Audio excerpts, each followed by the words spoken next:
로마서 8장 1절과 2절 말씀입니다. 로마서 8장 1절과 2절 말씀을 이해하려면 바로 앞장 7장에서의 사도 바울의 신앙 고백을 먼저 우리가 살펴봐야만 합니다. 7장에서 나오는 사도 바울의 모습은 무엇이냐면 자기는 거듭났는데 육체의 본성과 죄의 본성 두 개가 치열하게 싸우고 있는 자기 내면을 지금 들여다보고 있습니다. 사도 바울은 뭐라고 얘기하냐면 내 속에 두 법이 있는데 하나는 죄를 사랑하는 죄악된 본성의 법이고 또 하나 뭐냐면 하나님의 법을 사랑하는 거듭난 새로운 본성이 있다는 겁니다.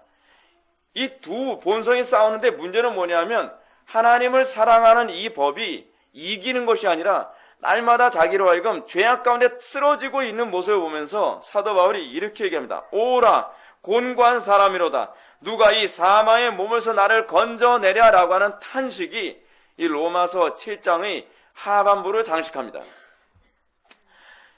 이에 대해서 바울은 이 다음과 같은 진술로 8장의 서막을 장식합니다. 1절을 보면 그러므로 이제 그리스도 예수 안에 있는 자에게는 결코 정죄함이 없나니 7장에서 중생한 그리스도인이 죄 앞에 얼마나 무능한 존재인지를 언급했던 사도 바울이 갑자기 그러므로 이제라는 말을 합니다. 그러므로 이제라고 하는 바울의 선언은 로마서 전체에서 가장 감격스러운 전환이에요. 7장까지는 어떻다고요? 탄식이었어요.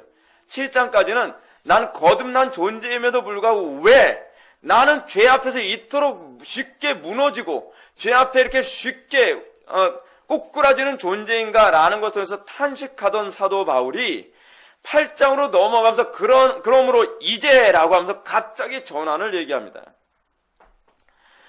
이 선언은 성도들이 거듭난 이후에도 여전히 고통을 주는 죄와 사망의 권세 앞에서 어떻게 승자의 삶을 살 수 있는가에 관한 이유를 얘기해주고 있습니다.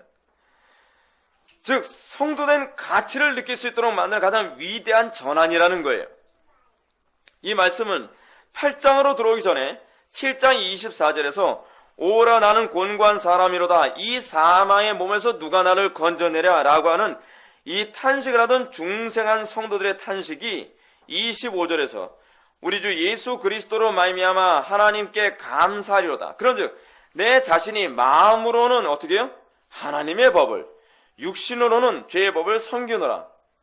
여러분 마음으로는 하나님의 법을 섬기고 육신으로는 죄의 법을 섬기는데 이게 도대체 뭐가 찬송할 일이에요? 뭐가 감사할 일입니까? 근데 사도 바울은 찬송하리로다 라고 얘기하면서 찬송하는 이유가 뭐라고요? 내 마음으로는 하나님의 법을 육신으로는 죄의 법을 섬기고 있기 때문에 찬송한다는 거예요. 도대체 이게 왜 찬송할 문제가 되는가? 왜 바울은 중생한 이후에도 여전히 오라 곤고한 사람이로다 이 사망의 몸에서 누가 나를 건져내라 라고 탄식하는 성도들이 어떻게 감사할 수 있는지 그 이유를 말하고 있는 거예요. 바울은 그러므로 이제 그리스도 예수 안에 있는 자에게는 결코 정죄함이 없나니라는 말로 이제 이 이야기를 풀어가기 시작하는 겁니다. 이거 소위 연역적 접근 방식인 거죠. 그리스도 예수 안에 있는 자에게는 결코 정죄함이 있을 수 없기 때문에 하나님께 감사한다는 거예요. 여러분, 이 정죄가 얼마나 우리의 신앙생활에 큰 문제가 되는지 아십니까? 신앙생활에서 이 정죄케 되어지는 문제를 어떻게 해결하느냐를 통해서 우리가 끊임없이 죄를 짓기도 하고 승리하기도 하고 죄를 짓기도 하고 승리하는 이 삶을 살아가면서 어떻게 날마다 죄를 함락해 나가는, 어떻게 승리해 나가는 노하우가 어디 있는가? 이 정죄를 어떻게 다루냐에 있습니다. 이걸 어떻게 다루는지 모르게 되면 거듭났다 한자 할지라도 죄의 문제를 이기는 데서 항상 무기력하게 되어 있어요. 사도 바울이 그걸 7장에서 이미 다 예시해 준 거예요. 8장으로 넘어가면서 이 정죄의 문제를 자기가 해결함으로 말미암아 죄를 극복하고 이기며 승리하는 승리자의 삶을 살아가는 노하우가 바로 여기에 있다라고 사도 바울이 얘기하고 있는 것입니다.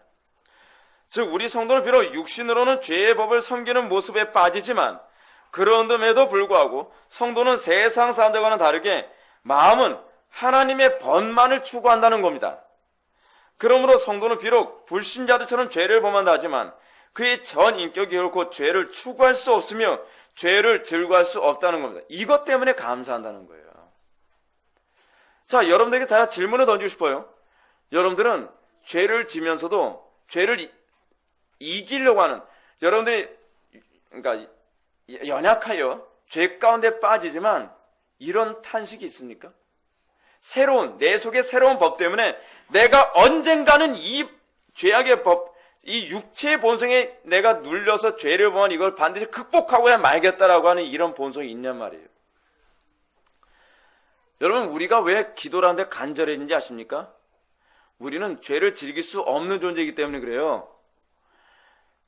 여러분 이 부분은 여러분 조심하십시오. 저도 왜 죄를 미워해요.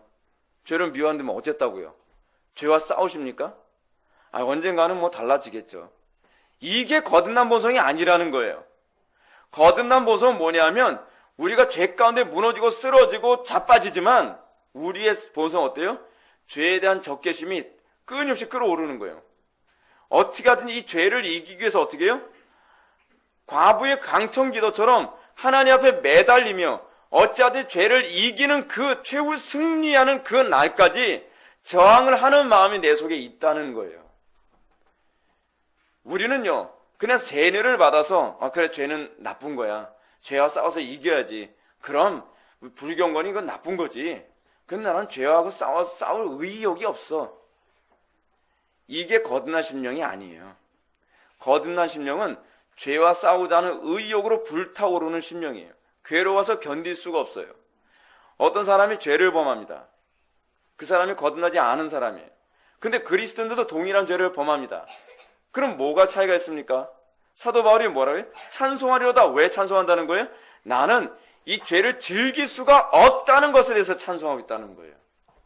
죄를 너무나 혐오하기 때문에 언젠가 이 죄를 극복하기 전까지 나는 이 싸움을 멈추지 않을 것이기 때문에 감사한다는 겁니다. 여러분, 사도 바울이 죄와 싸우되 어떻게까지 싸우라고 얘기해요? 피 흘리기까지. 여러분, 이게 감이 옵니까? 필이 느껴집니까?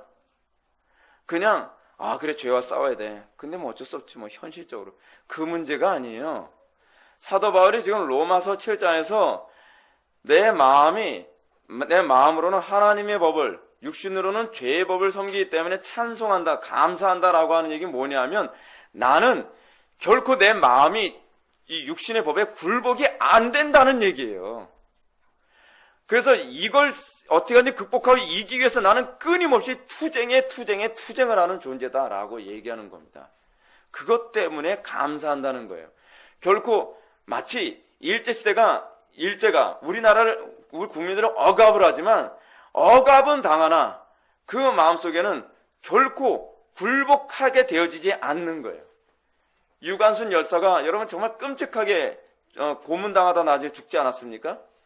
고문당하기는 하지만 내 마음은 당신들이 꺾을 수 없다는 겁니다. 이게 바로 사도 바울이 우리 마음속에서 일어나는 성도의 본성에 관한 얘기를 다루고 있는 거예요. 성도가 죄와 싸우는데 이렇게 헐렁헐렁한 존재가 아닙니다.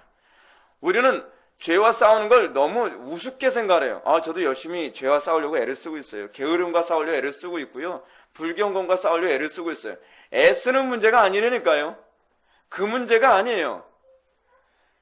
이 죄와 싸우되 꺾이지 않게 해서 끊임없이 싸우는 그 모습을 얘기하고 있는 겁니다.